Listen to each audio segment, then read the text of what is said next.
Hello, Dr. James Bogash, Master of Health and Longevity and publisher of Modern Health Myths. Also the author of Migraines and Epilepsy, You Are Not Alone. So seizures are a topic that I am quite confident discussing and things that we can do to help them. That being said, there are certain tools that we've used forever that are safe, arguably more effective, and as I mentioned, have been used longer, and yet they are the last tools to be used. And of course, I'm talking about both the ketogenic diet and CBD. Keep in mind that the ketogenic diet was one of the first tools ever used for seizure control, well over 100 years ago. And CBD has certainly been used in the background for many years.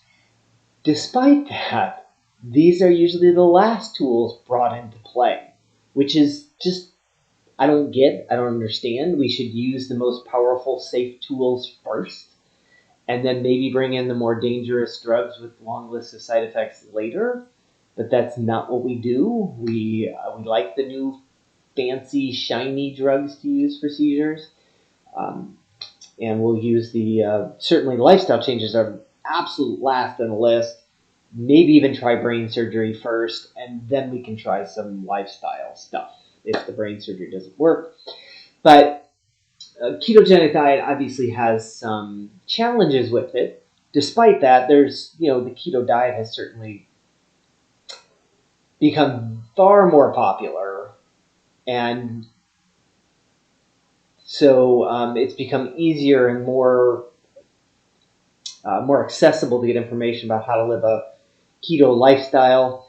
But some people still think it's too much of a problem, and I think it's your freaking brain. You only have one of them. You'd think you'd want to do everything possible, and if avoiding carbs for a couple years has to be it to protect your brain, I would think that would be something important to do.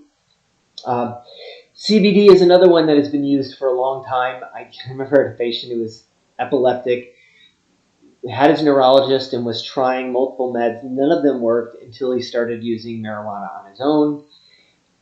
Completely controlled his seizures. The problem then was that when I asked him if he told his neurologist, he said no. So now the neurologist has it in his head that, that last drug that we used finally helped, and that wasn't the case at all. So the neurologist never really got this feedback that the seizure control really came from the use of marijuana, and that's disappointing. It's only been recently that we've started seeing more studies, and a lot of this is driven by Epidiolex, which is put out by GW Pharmaceuticals. So once you have a drug, all of a sudden something becomes more important, and we can now do the research on it because somebody has a lot of money to be made.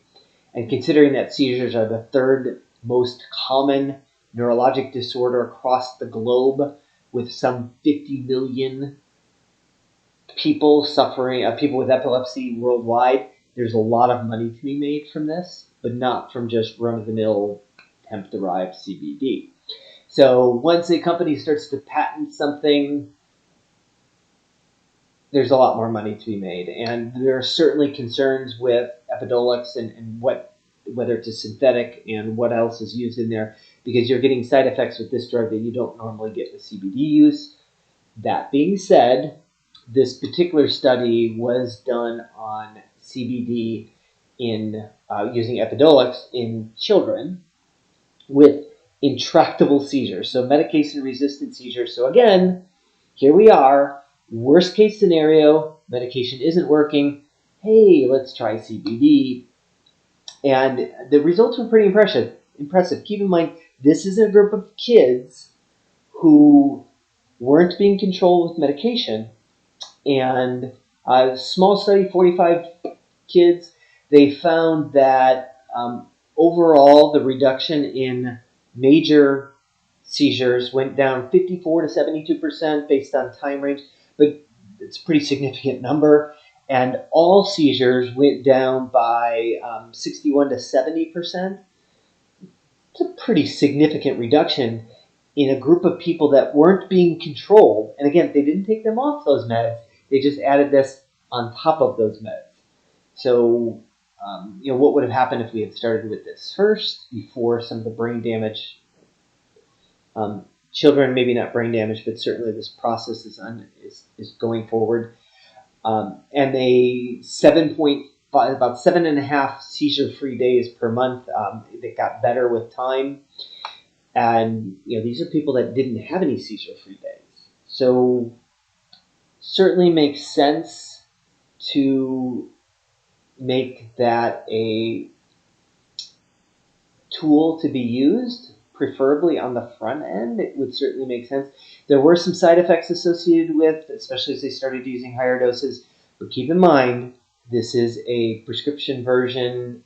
It is not the way Mother Nature uses it. They've tweaked it.